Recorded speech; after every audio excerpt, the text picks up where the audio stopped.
በጣም ነው ማመሰግነው ኮሎኔል አበራ አዛናው። እንግዲህ ሰሞኑን ከሌሎች አርበኛ መሪዎች ጋር ሆናችሁ የሰጣችሁትን መግለጫም ተከታትለናል። አዲሱ ድርጅታችሁ የአማራ ፋኖ ብሔራዊ ንቅናቄን በተመለከተ የሰጣችሁት መግለጫ ነው። የአማራ ፋኖ ብሔራዊ ንቅናቄ ከተመሰረተ 10ኛ ቀኑን ይዟል። በእናንተ በኩልም የተሰጠው መግለጫ ሌሎች ጉዳዮችንም አንስተን ነው ለዛሬ አጭር ቆይታ የምናደርገው። ከባለፈው መግለጫችሁ እንነሳ።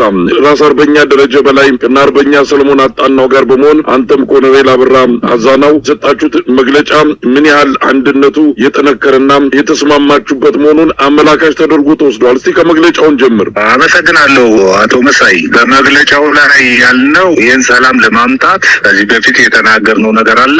ጎንደር ፍራንስ የሚባል ቦታ ላይ ነው ተነስተን ሳሊያ የሚባል የአፄ ቴዎድሮስ የትውልድ ቦታ ላይ 12 ቀን የተጓዝን በእግራችን ሸለቆውን፣ ተራራውን፣ ቁልቁለቱን፣ ቁሩን፣ ሙቀቱን፣ ጎርፉን፣ ወንዙን ስንሄድ በእግራችን ብቻ ሳይሆን በእጃችንም እየዋጠጥን ወጥተን ነው እዛ ደረጃ የደረስን። እዛ ስንደርስ ጎንደርን አንድ ለማድረግ ነው በመጀመሪያ ደረጃ።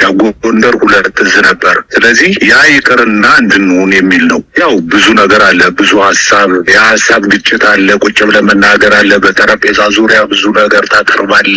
ብዙ ሀሳብ ከመጣ በኋላ በወታደራዊ ነገር ላይ የመስማማት ሁኔታዎችን አድርገን ነው ከዛ የተለያየ በመጨረሻ ላይ ሁለቱ ድርጅቶች አንድ የሆኑበት ሁኔታ እንዲፈጠር ከፍተኛ የሆነ ስራ ሰርተናል። የሁለቱ አንድ ድርጅት እንዲሆን የተቀመጠ አወቃቀር አለ። በዚህ አወቃቀር ላይ ሁሉም ሰው ወደዛ መሄድ የለበትም። 1000 አመራር ቢኖር 1000 አመራር አይሄድም። ስለዚህ ያንን የሚመራ የተወሰነ አካል ነው የሚያስፈልግ። በጠረጴዛ ቁጭ ብለን ከተወያየን በኋላ እኛ ፋድ ምንድን ያደረግን እገሌ ገሌ ቢሄዱ እዛ ጋር እንትን ይላሉ፣ እገሌ ገሌ እዚህ ቁጭ ብለን ደግሞ የጎንደርን እዝ በደንብ አድርገን አደራጅተን አሰልጥነን የውቀሽ ግር አድርገን ለግዳጅ እናዘጋጅ ሰራዊታችን የሚል ነገር እንትን ያደረግን። አስፈላጊ የሆኑ ሰዎችን ወደዛ እንዲሄዱን ያደረግን። በዚህ መካከል ላይ ትልቁ ነገር ግን አንድ ስላልሆንን ለጠላት እስትንፋስ ነው የሰጠነው፣ እንዲቆይ ነው ያደረግነው። አማራ ክልልን ለቆ እንዲወጣ አላደረግንም። በሁለተኛ ደረጃ በህዝባችን ላይ ከፍተኛ ሰብአዊም ቁሳዊም ጉዳት እንዲያደርስ ነው ያደረግን። በከባድ መሳሪያ ህዝባችን ሲደበድብ፣ በድሮን ሲደበድብ፣ ከባድ መሳሪያ የሚባሉት መድፍ አለ፣ ታንክ አለ፣ አየር መቃወሚያ አለ፣ ዙ አለ፣ ዲሽቃ አለ፣ ሞርተር አለ። በእነኚህ ሁሉ እንዲደበድብ ያስደረግነው አንድ ስላልሆንን ነው። ስለዚህ ህዝብን በድለናል። የበደልነው ህዝብ ይቅር ይበለን። የአማራ ህዝብ ስለበደልን ይቅርታን የጠየቅን። በውጭ ያሉ ዲያስፖራ አባላትንም አስቀይመናል አንድ ስላልሆንን። የኛ መከፋፈል እነሱንም ከፋፍለናል። ስለዚህ ይቅርታችሁን እንጠይቃለን። ከአሁን በኋላ ግን አንድ ስለሆንን የበደልነውን ህዝብ እንክሳለን የሚል ነገር ነው ያስቀመጥን። በአንድነቱ ላይ ከፍተኛ ስራ ሰርተናል። እዚህ ደረጃ በመድረሳችን ለመላው ለኢትዮጵያ ህዝብ፣ ለአማራ ህዝብ፣ ውጭ ሀገር ለሚገኙ የዲያስፖራ አባላት፣ ለትውልደ ኢትዮጵያውያን እንኳን ደስ ያላችሁ፣ ደስ ብሎናል የሚል መልእክት ነው ያስተላለፍን። እንደ ኮሎኔል አበራ ወደ ኋላ ማሰብና መመልከት አይገባም። አሁን ነገሮችን ወደፊት እያዩ መሄድ ነው። ብዙ ነገር ይጠብቃችኋል። እንደናንተ ያለ በልምድም በእውቀትም ላቅ ያለ ቦታ የደረሰ የጦር አመራር በተለይ አንድነት ድርጅቱ የአማራ ህዝብ በአንድነት ሊታገል የመሰረተው የብሔራዊ ንቅናቄ ውጤታማ እንዲሆን ከወዲሁ እያየን ነው። በመመስረቱ ብቻ የመጣውን ፍርሃትና ስጋት በአገዛዙ መንደር በግልጽ እየታየን ያለውና ይህን ወደ ተግባር ወደ መሬት አውርዶ ትርጉም ያለው ለውጥ ለማምጣት የሚቻልበትን መንገድ እንዴት ማሳካት ይቻላል የሚለው ነው እንግዲህ በግራ በቀኝም ያለውን ሊያሳስብ ሊያስጨንቅና ወደ ስራም እንዲገባ ግፊት ጫና ሊደረግ የሚገባው። እንግዲህ አንድነቱ መምጣቱን ተከትሎ ያለው ሁኔታ እያየን ነው። አንድነቱ መጥቷል፣ ሲጠበቅ የነበረው ነው። አሁን ብዙ ስራዎች ይጠብቋቸዋል። አንድነት ኃይል ነው። አንድነት ጉልበት ነው። አንድነት ጥንካሬ ነው። ወደፊት ነው የሚያቆመን። ከአሁን በኋላ ማንም ነገር አይኖርም። በፊት የተለያየ ውጊያዎችን ስንነድፍ በግል ነው የምናደርገው፣ በቡድን ሆነን ተከፋፍለን በነበርንበት ሰዓት። አሁን ውጊያ የሚነደፍ በአንድ ነው። ሎጂስቲክስ በአንድ ነው። ትዕዛዝ ይሰጥ በአንድ ነው። ውጊያዎች በአንድ ነው የሚመሩት። ስለዚህ ሁሉም በአንድ ሲሆን ከፍተኛ ድል ታስመዘግባለህ። ለምሳሌ እንደ ወታደር ብነግርህ አሁን እኛ እዚህ ጋር ሆነን 1000 ቦምብ ብናስወረውር ለኛ ብቻ ነው 1000 የሚሆነው። እንደ አማራ ሁሉም ሁሉም ፋኖ ቢወረውር ግን 1 ሚሊዮን ቦምብ ይወረወራል ማለት ነው። ስለዚህ 1 ሚሊዮን ቦምብ ተወረወረ ማለት ስንት ጠላት ይደመሰሳል። በጠላት ላይ ከፍተኛ የሆነ ድል የምንቀናጅበት ሁኔታ ነው ያለ።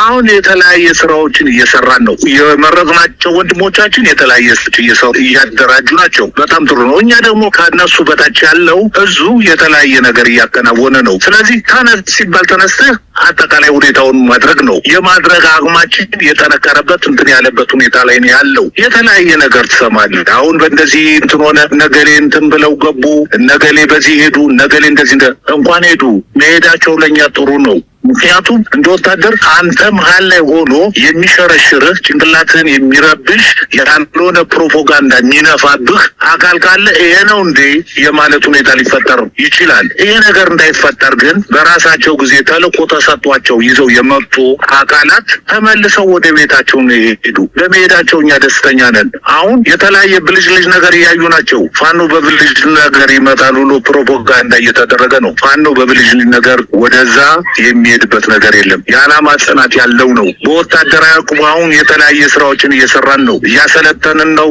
የማጥራት ስራ እያደረግን ነው። ወደፊት ግዳጃችን ምን ይሆን የሚል የራሳችን ስራ እየሰራን ስራዎችን እያከናወንን በጥሩ ሁኔታ ላይ ነው እየተገኘን ያለንበት ሁኔታ ላይ ያለ ነው።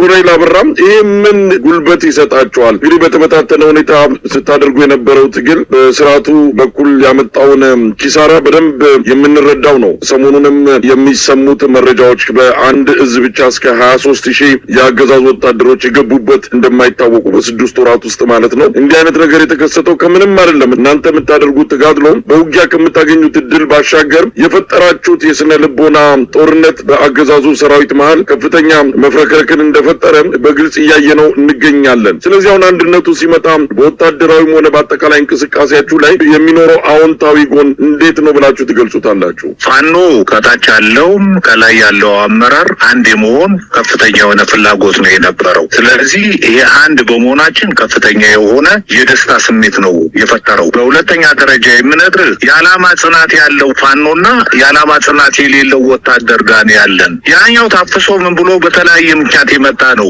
ሁለተኛ ከአንድ ብሔር ብቻ በጣም በብዛት የኔ ብሔር እንደዚህ ሆነ ተረኝነት አለ ተብሎ ተቀስቅሰው እውነት ነው ብሎ አሁን የሚመጡ አሉ። እነሱ የተወሰነ ነገር እኛን ሊያደርጉ ይችላሉ።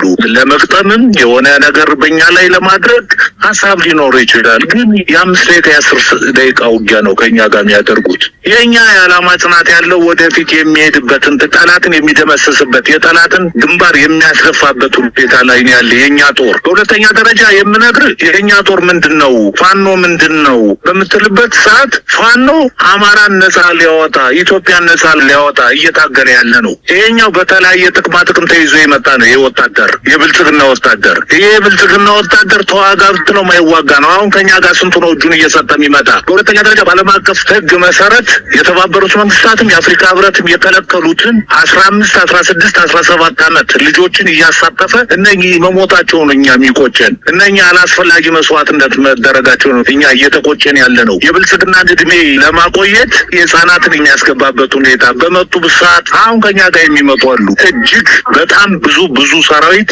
እየተከዳ እየመጣ ነው። ሄደንም እኛ ውጊያ ስናደርግ እጅ የሚሰጥ በጣም ብዙ ነው። እያፏጨቆ ነው ኑ መሳሪያውን ወደ ላይ አድርጎ ማርኩን የሚል አሁን ያለን ሁኔታ ጥሩ የሆነ አቋማዊ ሁኔታ ላይ ያለን። በወታደራዊ ሳይንስ የሚመጣውን ጠላት ጥሩ አድርገን በወታደራዊ ሳይንስ እያናገርን የምንመልስበት ሁኔታ ነው ያለ። እዝና ጠገጉን የጠበቀ ትዕዛዝ ይሰጣል። በአንድ ላይ ውጊያን ታደርጋለህ። በአንድ ላይ ድልን ታስመዘግባለህ። ፖለቲካዊ ሁኔታም በአንድ ነው የሚሆን። የተለያየ ፖለቲካዊ አመለካከት አይኖርም።